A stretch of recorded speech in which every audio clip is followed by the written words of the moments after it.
Marcus worked the same factory job for 28 years. When it ended without warning, he was 51 with nothing saved and nowhere to turn. What he did next wasn't dramatic or flashy. It was quiet, difficult, and took every ounce of strength he had. But 1 year later, everything was different. The fluorescent lights of Apex Electronics hummed their usual monotonous tune as Marcus Webb clocked in for what he thought would be another ordinary Tuesday. 28 years he had walked through those metal doors on Industrial Road, just east of the Las Vegas Strip. 28 years of assembling circuit boards, of lunch breaks spent in the break room watching the mountains in the distance, of steady paychecks that somehow never quite stretched far enough. At 51, Marcus had the kind of face that told stories without words, deep lines around his eyes from squinting at tiny components under harsh lights.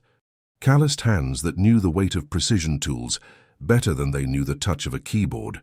His brown hair had gone mostly silver at the temples, which his daughter Sarah liked to tease him about, calling him distinguished, in that way kids do when they are trying to make their parents feel better about getting old. "Morning, Marcus," called out Tommy Rodriguez from across the factory floor, wiping sweat from his forehead with a red bandana. Tommy had started at Apex just 6 months after Marcus, back when they both had full heads of dark hair and dreams bigger than their paychecks. "Morning," Marcus replied, settling into his station. The familiar smell of solder and machine oil filled his nostrils. Home in a strange way, or at least it had been. The morning passed like any other. Marcus assembled boards with the kind of muscle memory that comes from doing something 10,000 times. His mind wandered to Sarah's tuition bill sitting on his kitchen counter. University of Nevada, Las Vegas was not cheap, even for a state school. She was in her 2nd year, studying to be a nurse, and Marcus could not have been prouder. First person in the Webb family to go to college, but that bill, that damn bill with its bright red past due stamp. At 10:47 a.m., the floor supervisor, Janet Morrison, emerged from the management offices with a face the color of old paper. Marcus had known Janet for 15 years. He had never seen her cry before. "Everyone, please gather around," she said, her voice cracking like thin ice. The machines powered down one by one. 47 workers assembled in the center of the floor, their faces reflecting confusion, concern, and in some cases, a terrible understanding that comes from having lived through recessions and downturns before. "Effective immediately," Janet began, then stopped. She closed her eyes, started again. "Effective immediately. Apex Electronics is ceasing all operations. The parent company filed for bankruptcy last night. This facility is closed." The words hung in the recycled air like smoke. "You will receive your final paychecks for hours worked through today. There is no severance package. I am so sorry." Marcus felt the floor tilt slightly beneath his feet, though he knew it was just his blood pressure doing something interesting. Around him, voices erupted. Tommy was shouting something about lawsuits. Maria Gonzalez, who had worked quality control for 19 years, sat down hard on a metal stool, her face in her hands. Marcus said nothing. He walked slowly back to his station and looked at the circuit board he had been assembling. Half finished, meaningless now. He thought about his bank account, the checking account with $147.32 in it, the savings account with exactly $0.00, because 2 months ago Sarah's car had needed a new transmission, and before that, the water heater had died, and before that, his own truck had needed new tires. 28 years, and he had $147.32 to show for it. The walk to his truck felt longer than usual. Marcus drove a 2008 Ford F-150 that had seen better decades. The air conditioning had stopped working last summer, and he had learned to live with it. Vegas in December was bearable with the windows down anyway. He sat in the truck for a long moment, hands on the steering wheel, staring at the Stratosphere Tower jutting into the sky to the west. Tourists were probably up there right now, spinning slowly on those rides at the top, screaming with delight, spending more on a single afternoon than Marcus had in his bank account. His phone buzzed. A text from Sarah. "Dad, can you send money for books? Need by Friday." "Love you." Marcus closed his eyes and laughed. It was either that or something else, and he had never been much of a crier. The laugh came out harsh and sharp, echoing in the cab of his truck. "Well," he said out loud to no one, "this is going to be interesting." He started the engine. It coughed twice before catching, because of course it did. Marcus pulled out of the parking lot of Apex Electronics for the last time, driving past the sign that had welcomed him every morning for 28 years. In his rearview mirror, he could see other workers emerging from the building, their faces slack with shock. Marcus knew that look. It was the same look he saw in his own eyes when he glanced at the mirror. The look of someone whose entire life had just been erased at 10:47 on a Tuesday morning. He drove toward his apartment complex off Boulder Highway, past the pawn shops and the wedding chapels, past the promise of easy money and quick fortunes that Vegas sold to everyone but delivered to almost no one. Marcus Webb had no savings, no prospects, and a daughter counting on him. But he did have 147 to 32s, a half tank of gas, and the kind of stubbornness that comes from fixing broken things for 3 decades. It would have to be enough, for now. Marcus sat in his truck outside the Desert Palms apartments for 20 minutes before going inside. The complex had been built in the 1970s and looked every day of it. Faded turquoise paint peeled from the stucco walls, and the palm trees that gave the place its name were more brown than green, struggling against the desert sun like everything else in this neighborhood. His apartment was on the 2nd floor, Unit 214. 1 bedroom, 1 bathroom, roughly 700 square feet of space that he and Sarah had called home since the divorce 8 years ago. The rent was $895 a month, which had seemed manageable when he had a job. Past tense. Had a job. Marcus climbed the outdoor stairs, his work boots heavy on the metal steps. Mrs. Chen from Unit 212 was watering a determined little cactus garden on her balcony. She was somewhere in her late 60s, a retired software developer who had moved to Vegas from San Francisco to stretch her pension further. "Mr. Webb," she called out. She always used his full title, formal in that way some first-generation immigrants were. "You are home early. Are you feeling sick?" "Something like that," Marcus replied, managing a weak smile. "Have a good day, Mrs. Chen." Inside the apartment, Marcus set his lunchbox on the kitchen counter next to that tuition bill. The amount glared at him in bold print, $4,847, past due by 33 days. He opened the refrigerator. 2 eggs, half a gallon of milk that might be turning, some leftover Chinese takeout from 3 days ago, and a case of Modelo beer that Tommy had given him for his birthday last month. Marcus grabbed a beer, then put it back. He needed to think clearly. His phone buzzed again. Sarah calling this time. Marcus stared at the screen for a long moment before answering. "Hey, sweetheart. Dad, did you get my text? I know it is short notice, but the bookstore is being weird about holding my order, and I really need those books by Friday or I will be behind in—" "Sarah." Marcus sat down heavily at the small kitchen table. "I need to talk to you about something." The quality of silence changed on the other end of the line. Sarah had always been perceptive, even as a little girl. She could read his moods like other people read traffic lights. What happened? Her voice had dropped to that careful tone she used when she was bracing for bad news. "The factory closed today, just closed. No warning, no severance. It is gone." More silence. Then, "Oh, Dad. Oh, no." "Yeah." Marcus rubbed his face with his free hand.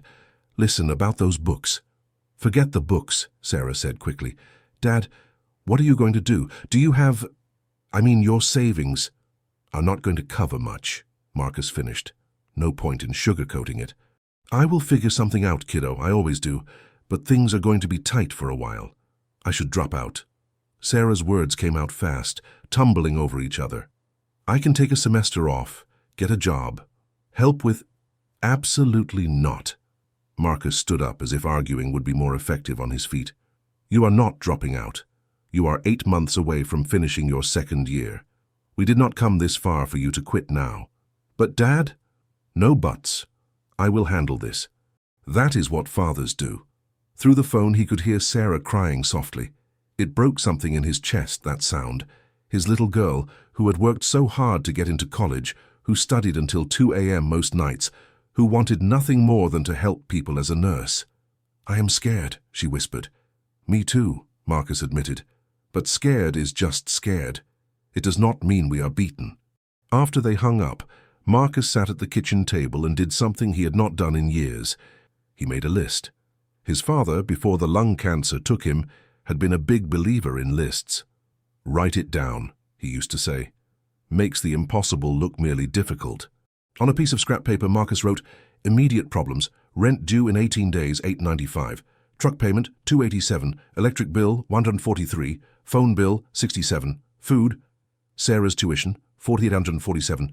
Total needed immediately, $6,239 assets, $147.32 in checking unemployment, maybe $300 a week. One pair of good work boots, pride, worthless." Marcus stared at the numbers. The math was not mathing, as Sarah would say. Even with unemployment, which could take weeks to kick in, he was drowning. He spent the rest of the afternoon on his laptop, an ancient Dell that took 5 minutes to boot up. Job postings scrolled past his eyes. Warehouse associate, must be able to lift 50 lbs repeatedly. Machine operator, 3 to 5 years recent experience required. Maintenance technician, valid driver's license and clean record. He applied to 17 positions. The laptop wheezed and groaned with each application, as if it too was tired of struggling.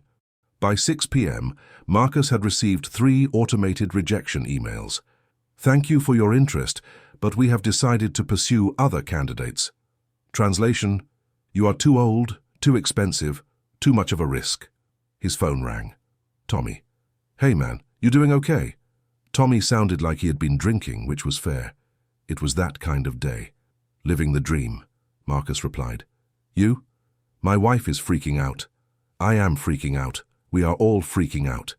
Tommy laughed without humor. "Hey, you hear about the class action lawsuit some guys are talking about? Against a bankrupt company? That will go nowhere." "Yeah, probably, but it feels better than doing nothing." Tommy paused. "You need anything?" Marcus looked around his apartment. The answer was yes, he needed everything. "But you did not say that. Not to friends who were in the same sinking boat." "I am good. You take care of your family." After hanging up, Marcus noticed Mrs. Chen out on her balcony again, this time with a laptop balanced on her knees, the blue glow of the screen illuminating her face in the gathering dusk. Something about that image stuck with him. A woman in her late 60s, retired, but still working on something. Still engaged with the world in a way that Marcus had never been. He had spent 28 years turning screws and soldering connections. Honest work. Good work. But what did he actually know how to do outside of that factory floor? The answer was both simple and terrifying. Not much. Marcus microwaved the leftover Chinese food and ate it standing at the counter, barely tasting it. Through the thin walls, he could hear the Ramirez family next door, their television turned up loud, children laughing at some cartoon. Normal life continuing. The world had not stopped, just because his had. He opened his email one more time before bed. 4 more automated rejections had arrived. "Thank you for your interest." Marcus closed the laptop and went to bed, though he knew sleep would not come easy. Tomorrow he would get up and try again. Apply to more jobs. Figure out how to stretch $147.32 into rent and food and hope. But tonight, lying in the dark of his small bedroom, listening to the distant sounds of the Strip a few miles west, Marcus allowed himself 5 minutes of honest fear. Then he set his alarm for 5 a.m. and closed his eyes. Tomorrow was another day, and in Vegas people bet on worse odds than his every single minute. 3 weeks later, Marcus discovered that rock bottom had a basement, and that basement had sublevels. He had found work, if you could call it that. Monday through Wednesday he washed dishes at a tourist trap called Lucky Lou's Casino and Diner on Fremont Street. Thursday through Saturday, he delivered advertising flyers for various strip clubs and gentlemen's clubs up and down the Las Vegas Strip, wearing a bright yellow vest that said, "Girls, Girls, Girls," in red letters. Sundays he worked at a car wash off Tropicana Avenue. Combined, these 3 jobs paid him roughly $1,900 a month. His rent alone was $895. The math still was not mathing. Marcus stood on Las Vegas Boulevard at 2 p.m. on a Thursday, the November sun beating down on his yellow vest, handing glossy flyers to tourists who mostly avoided eye contact. A family from somewhere in the Midwest walked past him like he was invisible. A bachelor party from California took his flyers and immediately dropped them in the nearest trash can. "Living the dream," Marcus muttered to himself, his new catchphrase for this new life. His phone buzzed. The electric company. 3rd notice. He declined the call. "Excuse me, sir?" A young woman with a kind face stopped in front of him. mid-20s, carrying a canvas bag that said "Code for Good" on the side. "Do you know where the container park is from here?" Marcus pointed north. "About a 15-minute walk that way. Head toward the Fremont Street Experience, then east on Fremont. You will see it." "Thank you," she smiled, genuine warmth in it. Then she noticed his vest, and something shifted in her expression. Not disgust exactly. Pity, maybe. She hurried away. Marcus looked down at his vest. 6 months ago, he had been a skilled technician assembling precision electronics. Now he was a human billboard for strip clubs, invisible to everyone except the people who felt sorry for him. His phone buzzed again. This time it was a text from Sarah. "Dad, are you okay? You sound weird when we talk." He typed back, "I am fine. Focus on your studies." The lie tasted bitter even in text form. At 6 p.m. his shift ended.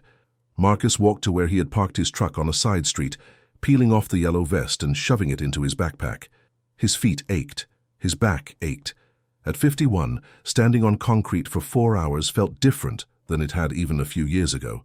He drove home through the early evening traffic, past the elegant hotels and casinos, where people gambled away more money in an hour than he made in a week. Past the construction sites where the city endlessly rebuilt itself, always promising something bigger, brighter, better.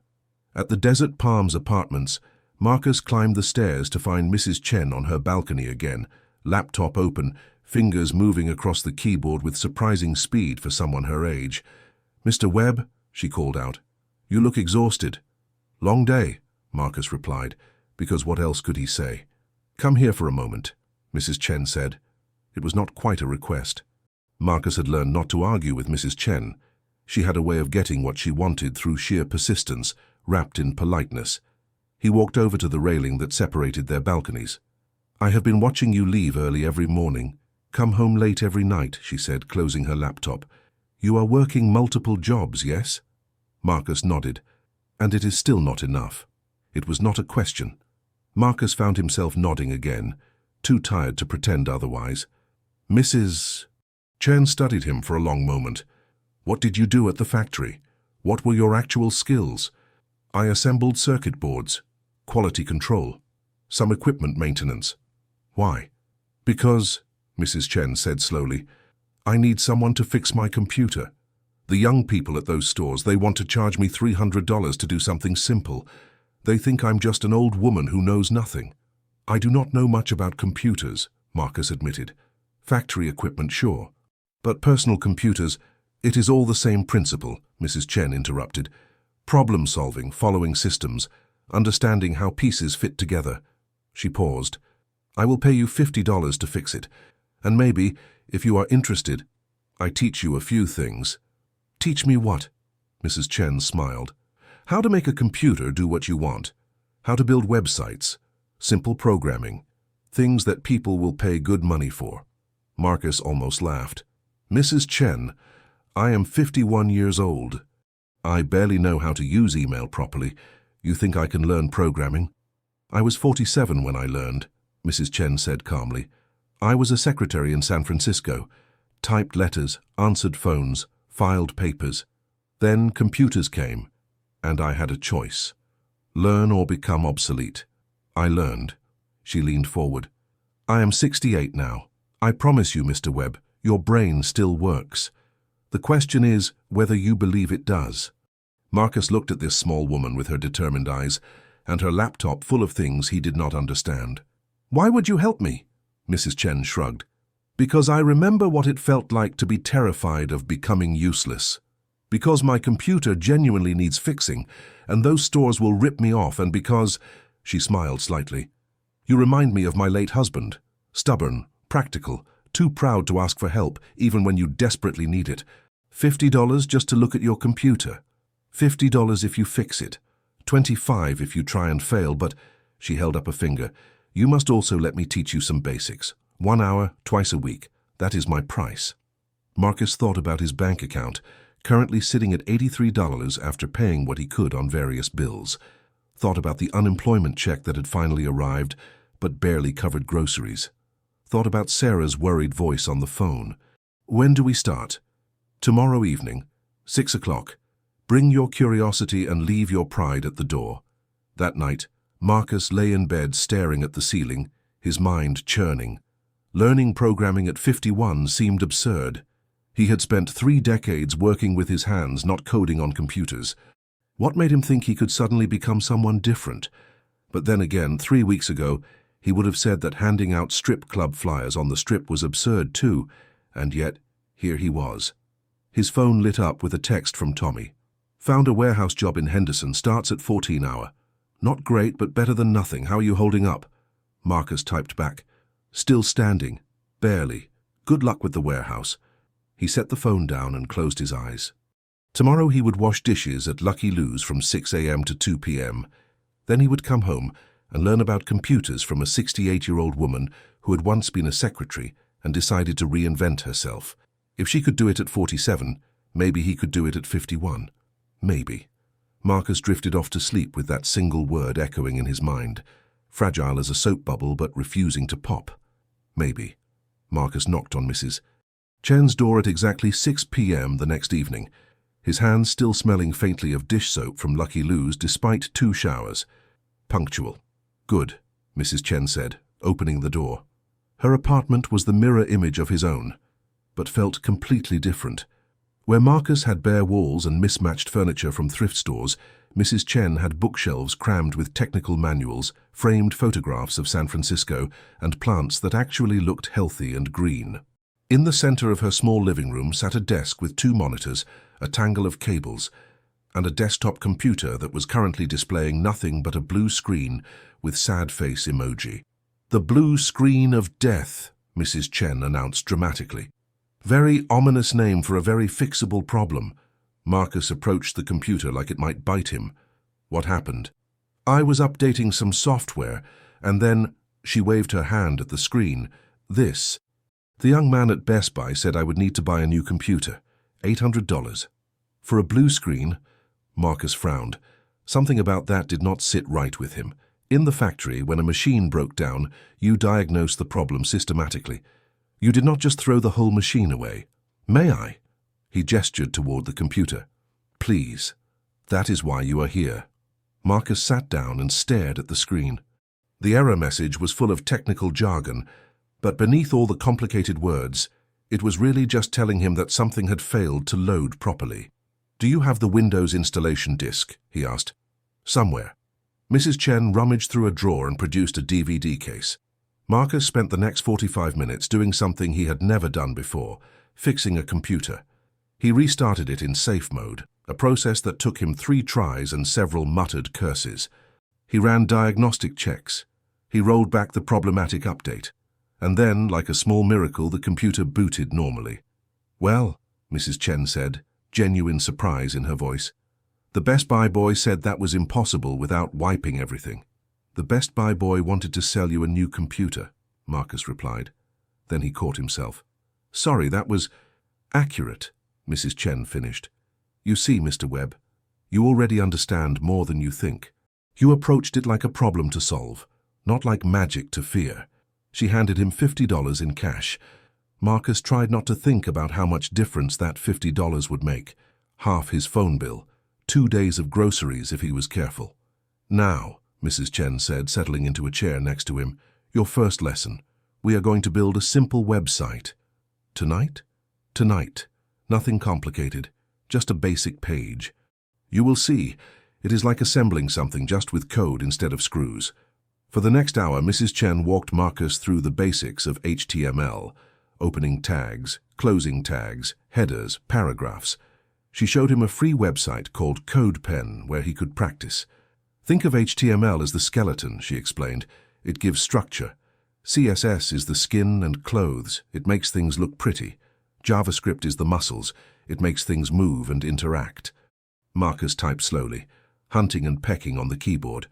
His hands, so confident with tools and components, felt clumsy on the keys. Hello world, he typed, following her instructions. On the screen preview, large bold text appeared. Hello world. I made that, Marcus asked. You made that. It was such a small thing. 2 words on a screen. But something stirred in Marcus's chest, a feeling he had not experienced in a long time. The feeling of creating something new, of understanding something he had not understood before.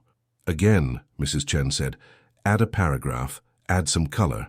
By the time Marcus left at 8 p.m., he had created a simple web page with a header, 3 paragraphs, and a background color he had chosen himself, a deep blue that reminded him of the desert sky at dusk. Walking back to his apartment, Marcus pulled out his phone and opened the code pen link Mrs. Chen had sent him. His simple web page loaded on the small screen. "Hello world," it said. "My name is Marcus Webb. I am learning to code." He had written that. Those words existed on the internet now because he had made them exist. His phone buzzed. A text from Sarah. "Dad, I got an A on my anatomy exam. Professor said I have real talent for this. Miss you." Marcus replied, "So proud of you, kiddo. You are going to be an amazing nurse." What he did not text, that he was learning to code, that he had fixed a computer today, that maybe, just maybe, he was not completely useless in this new world. Not yet. It was too early, too fragile. Over the next 3 weeks, Marcus fell into a brutal routine. Wake at 4:30 a.m., work at Lucky Lou's from 6 to 2, sleep for 2 hours, study HTML and CSS on his ancient laptop for 2 hours, work his evening jobs, come home, study more until his eyes burned. Mrs. Chen proved to be a patient but demanding teacher. No, you forgot to close that div tag. In coding, details matter, just like in your factory work. Marcus made mistakes constantly. He mixed up tags. He forgot semicolons. He created websites that looked like they had been designed by a drunk toddler. But slowly, painfully, things started to make sense. He learned that coding was not magic. It was patterns, logic. If this, then that. Do this action, get this result. It was not so different from troubleshooting a broken machine, just with different tools. One evening in early December, Marcus showed Mrs. Chen a website he had built on his own. Nothing fancy. A simple page with information about common car maintenance, something he knew about from years of keeping his old Ford running. "The styling is rough," Mrs. Chen said, scrolling through it, "but the structure is solid, the information is clear. And you did this without asking me for help." Marcus nodded. "Good. Now delete it and build it again, but better. Add CSS to make it look professional. Add a navigation menu. Make it something you would actually show to someone." Marcus spent the next week rebuilding the page. He watched YouTube tutorials during his lunch breaks at Lucky Lou's. He practiced on his phone during the slow moments delivering flyers. His fingers slowly learned where the keys were, his hunt and peck typing becoming slightly less painful. The second version of the website looked almost professional. Clean lines, good colors, easy to read. "Now you are ready," Mrs. Chen said. "Ready for what? To charge someone money for your skills?" Marcus laughed. "Mrs. Chen, I have been learning for less than a month. Who is going to pay me to build websites? Small businesses, local shops. People who need something simple but cannot afford the big agencies that charge thousands of dollars." She pulled up a website for a local auto repair shop in Henderson. "Look at this. It is terrible. Old, broken links. They probably paid someone $500 for this 10 years ago, and it has not been updated since." She turned to him. "You could build them something better for $300. It would take you maybe 10 hours of work. That is $30 an hour. Much better than washing dishes. They would never hire me. I have no experience, no portfolio, no—" "You have this." She pointed at his car maintenance website. "And you have me to vouch for you. And you have something those young programmers do not have. You understand what it means to work hard for every dollar. You will not rip them off. You will do honest work for honest pay." Marcus stared at his website on the screen. It was not perfect, but it was his. He had built it from nothing, learning a skill he had thought impossible just a few weeks ago. "How do I even start?" he asked. Mrs. Chen smiled. "Tomorrow, we make you a business card." That night, Marcus lay in bed thinking about the impossibility of what he was attempting. A 51-year-old former factory worker trying to become a web developer. It was absurd. But then, a month ago, he would have said learning HTML was absurd. Outside his window, Las Vegas glittered in the dark, a city built on impossible odds and unlikely winds. Maybe, Marcus thought, he was finally learning to play the game. Marcus stood outside Rodriguez Auto Repair on Boulder Highway, sweating despite the cool December morning. In his hand was a business card that Mrs. Chen had helped him design and print at FedEx office. Marcus Webb, Web Design and Development, affordable websites for small businesses. The card felt like a lie. He was not a web designer. He was a dishwasher who knew some HTML. "Stop standing there like a scared rabbit," Mrs. Chen said from beside him. She had insisted on coming along for moral support, though Marcus suspected she just wanted to make sure he did not chicken out. "Go inside and talk to them." The auto shop was owned by Carlos Rodriguez, Tommy's cousin. Mrs. Chen had found their outdated website and convinced Marcus to reach out. After 3 days of Marcus staring at his phone, too nervous to make the call, she had called for him and set up this meeting. A bell chimed as they entered. The shop smelled of motor oil and tire rubber, familiar and comforting to Marcus. A young man in his 20s looked up from behind the counter, grease stains on his hands. "Help you?" "I am here to see Carlos Rodriguez," Marcus managed. "I have an appointment about a website." The young man disappeared into the back and returned with an older man, maybe 60, with weathered hands and kind eyes. Carlos Rodriguez looked like someone who had spent his life fixing things, just like Marcus. "You are the website guy?" Carlos asked, shaking Marcus's hand. His grip was firm, honest. "I am," Marcus said, then decided honesty might work better than confidence. "I used to work at Apex Electronics. Got laid off in October. Been learning web design from Mrs. Chen here. Your current site needs updating, and I can do it for $300. Carlos studied him for a long moment. "Apex closed down, huh? My brother worked there in the 90s. Tough break." He pulled out his phone and opened his current website. "Yeah, this thing is ancient. My nephew built it for me maybe 12 years ago, then moved to California. What can you do?" Marcus pulled out his laptop, still painfully slow to boot up, and showed Carlos the car maintenance website he had built. Something like this. Clean, easy to read, mobile-friendly. Your hours, services, contact information. A photo gallery of your work. Maybe some customer testimonials. How long would it take? 2 weeks, working on it in my spare time. Carlos nodded slowly. "My nephew charged me $500 back in the day. You are saying $300? "Yes, sir. And I will teach you how to update it yourself, so you do not have to pay someone every time you want to change your hours or add a new service." That detail seemed to clinch it. Carlos extended his hand again. "Deal. When can you start?" Walking back to Mrs. Chen's car, Marcus felt something unfamiliar. Hope. Actual, concrete hope. "See," Mrs. Chen said, starting the engine of her pristine 2015 Toyota Camry.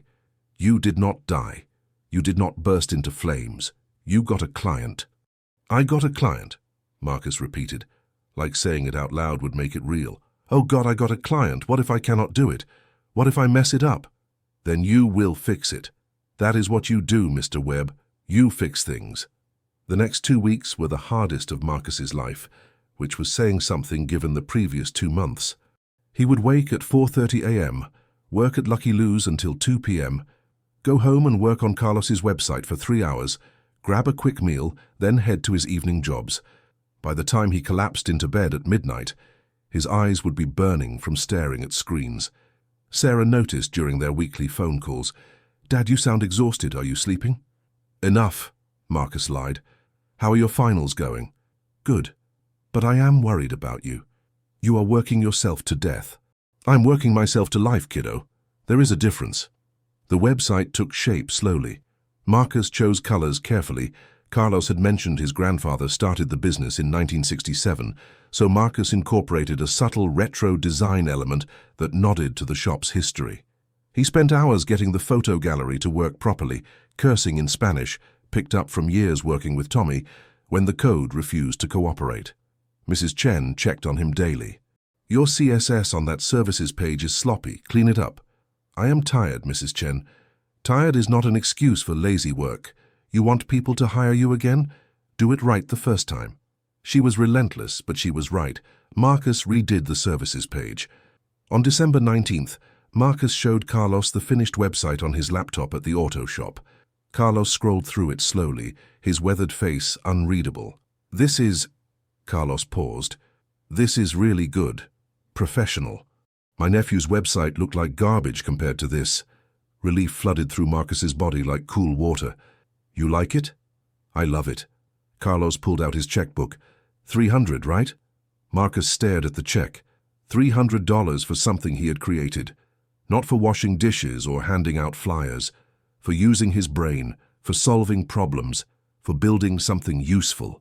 Thank you, Marcus said, his voice rough. No, thank you. You did good work. Carlos paused. Hey, you got a business card? I know a few other shop owners who might need websites. Marcus handed him 3 cards with slightly shaking hands. That evening, Marcus deposited the check at a Wells Fargo ATM on Tropicana. His checking account balance went from $127 to $427. It was not enough to solve all his problems, but it was something. It was proof that maybe, possibly, he could do this. He texted Sarah. Good news. Got paid for a website project. Not much, but it is a start. She called immediately. Dad, that is amazing. I am so proud of you. It is just one website, Marcus cautioned, but he could not keep the smile out of his voice. It is one more website than you could build 3 months ago, Sarah replied. That is not just one website, Dad. That is you changing your entire life. Marcus sat in his truck in the bank parking lot, staring at his ATM receipt. $427. $300 from Carlos, plus what little he had managed to scrape together from his other jobs. His phone buzzed. A text from a number he did not recognize. Hi, Carlos Rodriguez gave me your card.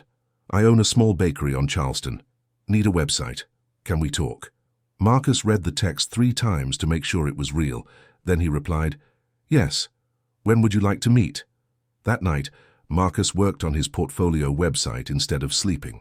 If people were going to start calling him, he needed to look legitimate. He added Carlos's auto shop site to his portfolio, along with the car maintenance site and a new site he had built for practice, a fictional restaurant in Henderson. At 2 a.m., his laptop finally gave up and crashed, the screen going black with a sad little beep. No, no, no, no, Marcus muttered, trying to restart it. Nothing. The ancient Dell had finally died. He sat in the dark of his apartment, wanting to laugh and cry at the same time. His laptop was dead. He had a potential new client. He had $427 in the bank. He had no idea what he was doing, but he was doing it anyway. Marcus thought about his father, gone now for 15 years. Write it down, his father used to say. Makes the impossible look merely difficult.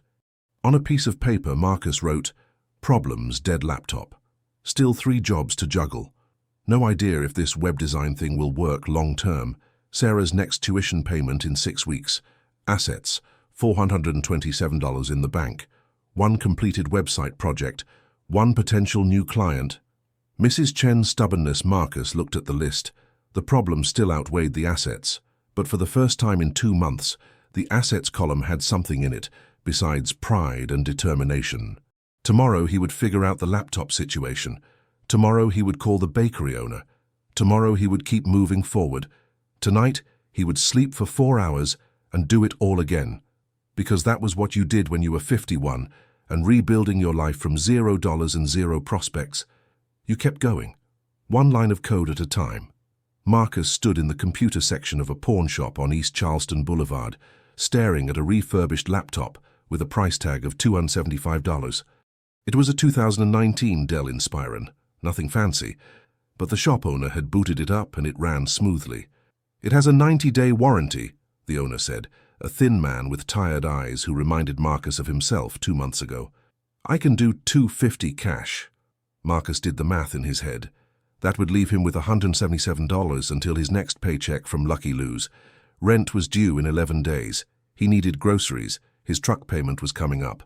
But he also had a potential client waiting for his call. I will take it, Marcus said. 20 minutes later, sitting in his truck in the parking lot, Marcus logged into his email on the new laptop. The screen was bright, the keyboard responsive.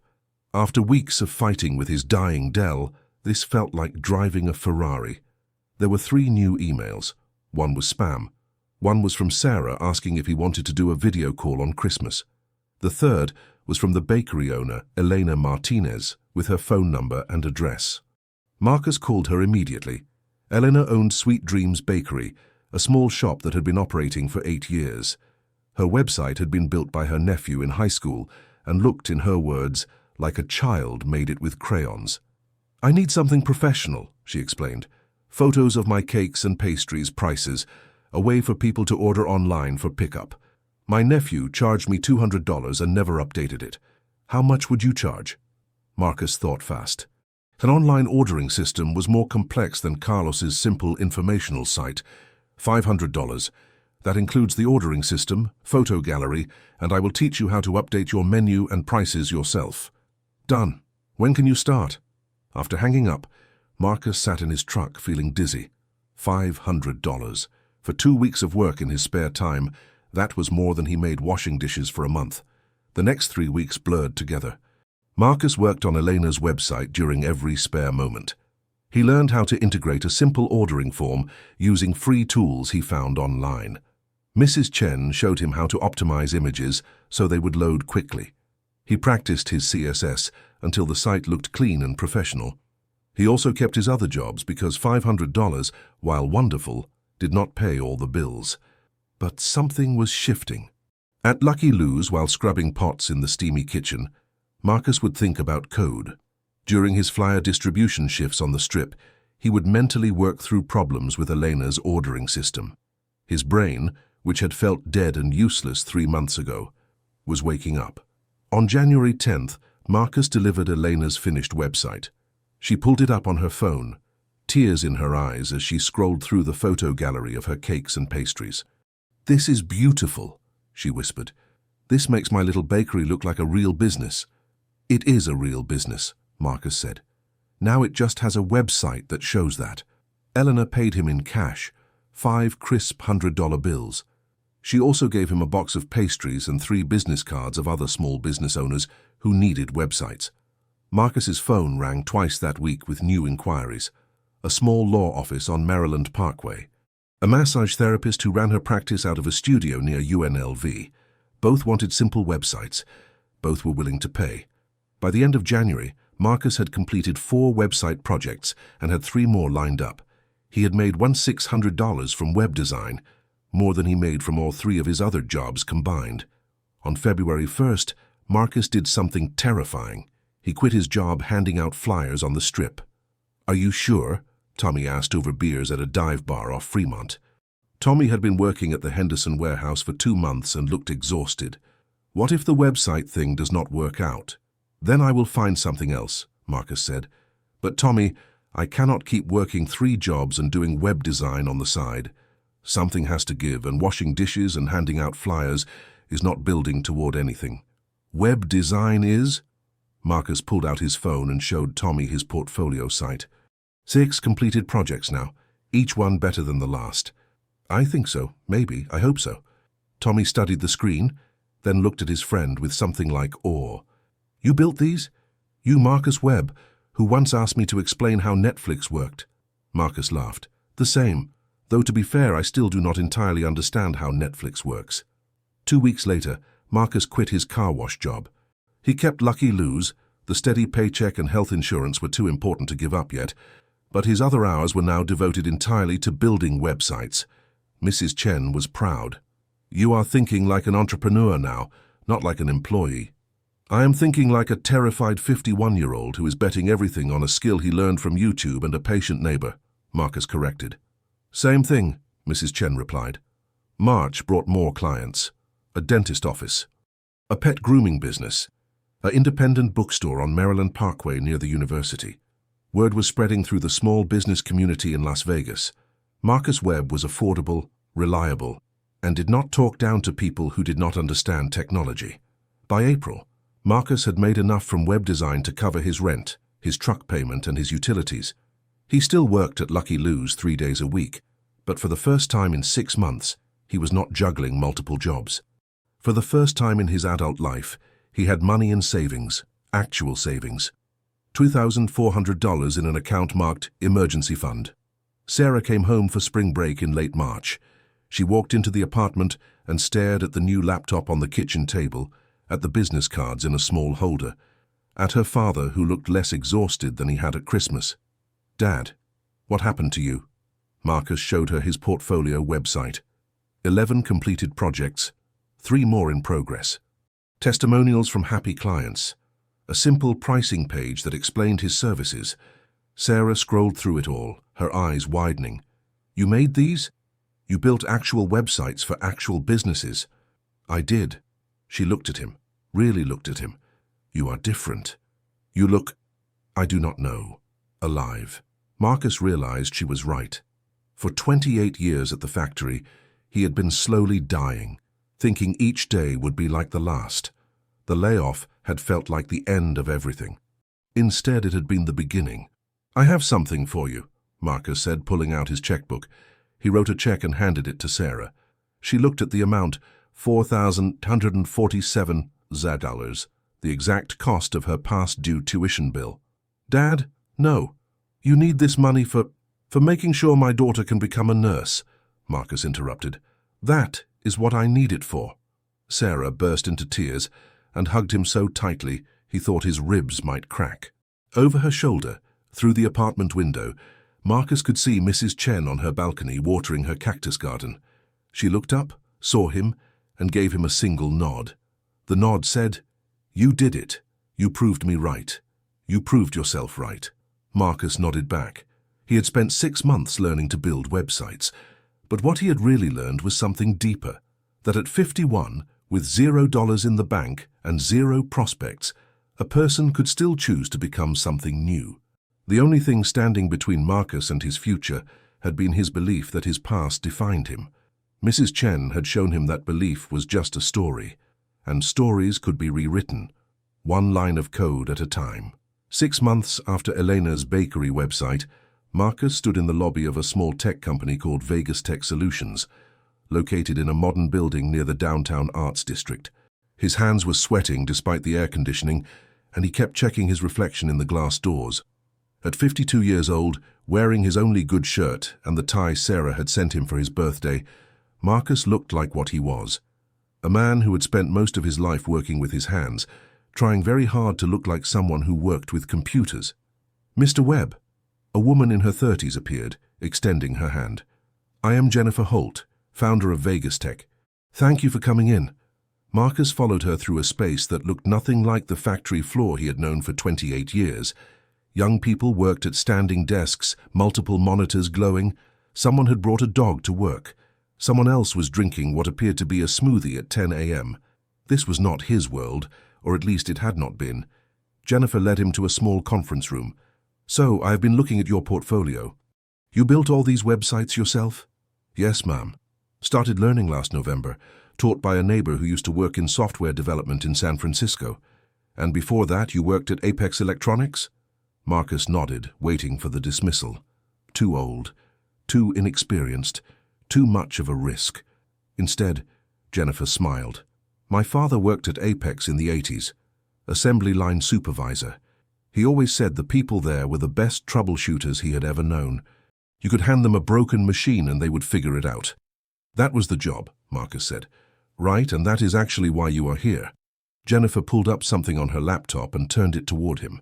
We have a client, Desert Wellness Casino, the new resort that opened on Paradise Road. They need a simple internal tool, just something to help their staff manage shift swaps and schedule requests. Nothing complicated, but it needs to work perfectly because they have 3,000 employees. Marcus stared at the screen. You want me to build an app for a casino? A very simple web-based app. Our developers are all working on bigger projects, and honestly, this is below their skill level but above their interest level. They get bored with simple projects. Jennifer leaned forward. But you just spent 8 months building practical solutions for small businesses. You understand what working people need because you are one. And your code, while basic, is clean and well commented. You do not overcomplicate things. How much would this pay? We are offering $12,000 for the project.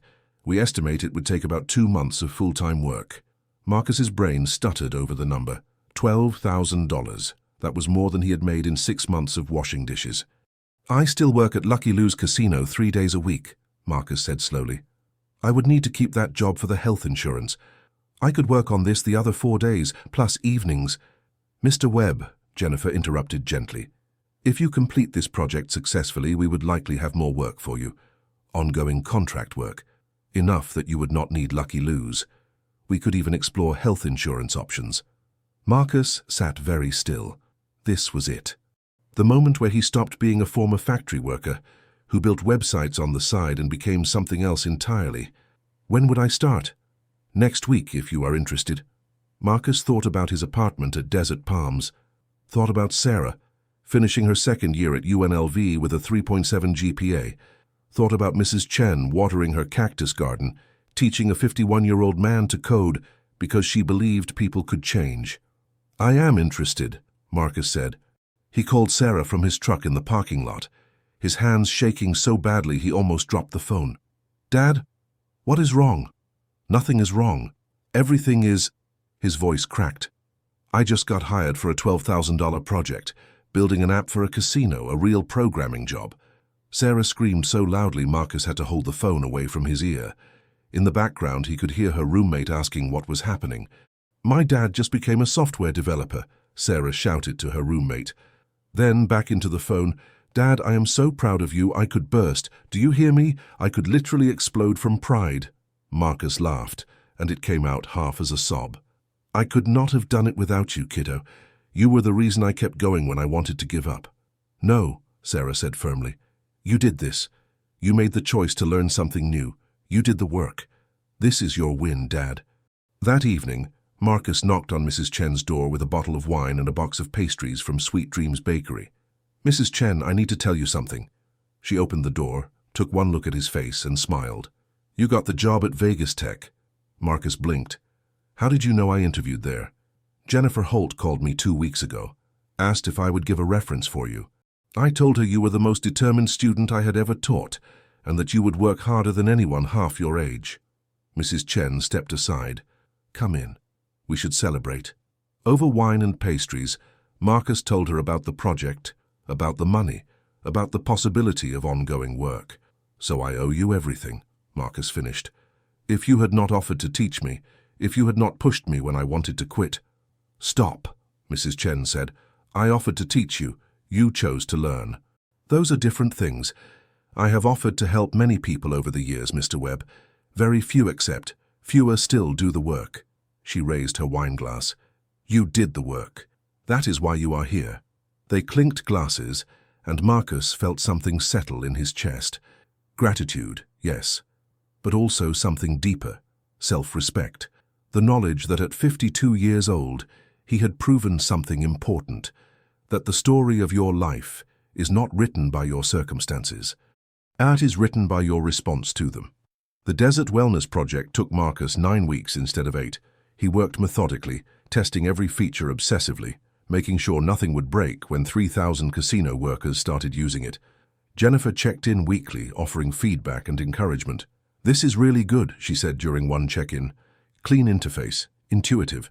You have a real talent for understanding what users need. Marcus almost laughed. A year ago, he had barely understood how to use his email. Now someone was complimenting his user interface design. When he delivered the final product in late September, the Desert Wellness Management was thrilled. The app worked smoothly. Employees found it easy to use. Schedule conflicts dropped by 40% in the first month. Vegas Tech offered Marcus a contract position, $25 an hour, flexible schedule, ongoing projects. It was not a fortune, but it was steady, sustainable, enough to live on while continuing to take on side projects.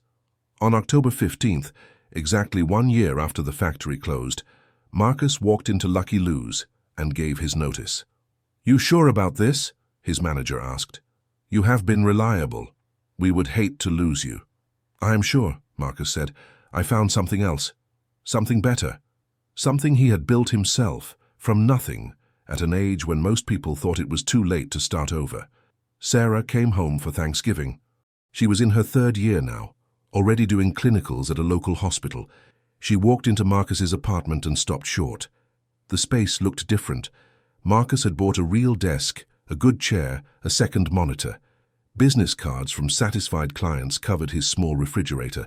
His laptop, a newer one now, not from a pawn shop, sat open, code visible on the screen. Dad, you have an office, Sarah said, laughing. "In your living room, but still, an actual workspace." "I'm a professional now," Marcus replied, grinning, sort of getting there. That evening, the three of them, Marcus, Sarah, and Mrs. Chen, had Thanksgiving dinner in Marcus's apartment. It was not fancy. Marcus had cooked a small turkey that was slightly dry, and the mashed potatoes were lumpy. But it was theirs. "I want to make a toast," Sarah said, raising her glass of sparkling cider. "1 year ago, my dad lost his job. He had $0 in savings, 0 prospects. I was terrified he would give up, that I would have to watch him just fade away." Marcus felt his throat tighten.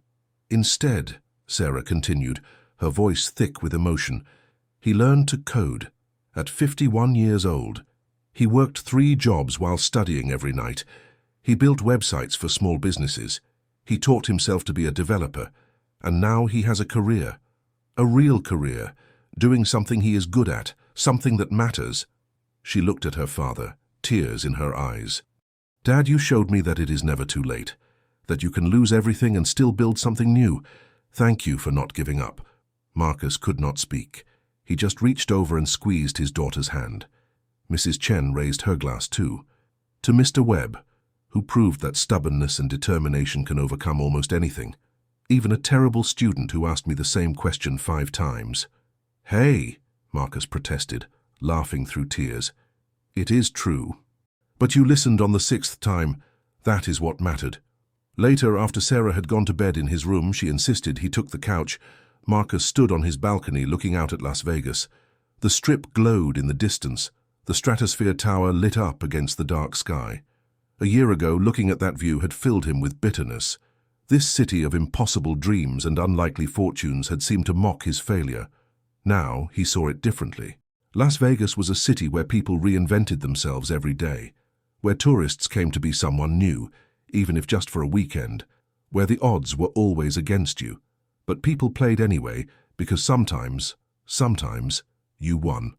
Marcus Webb had played the longest shot of his life, betting that at 51, with 0 savings and 0 prospects, he could become someone new. He had not hit a jackpot. There was no lottery win, no sudden windfall.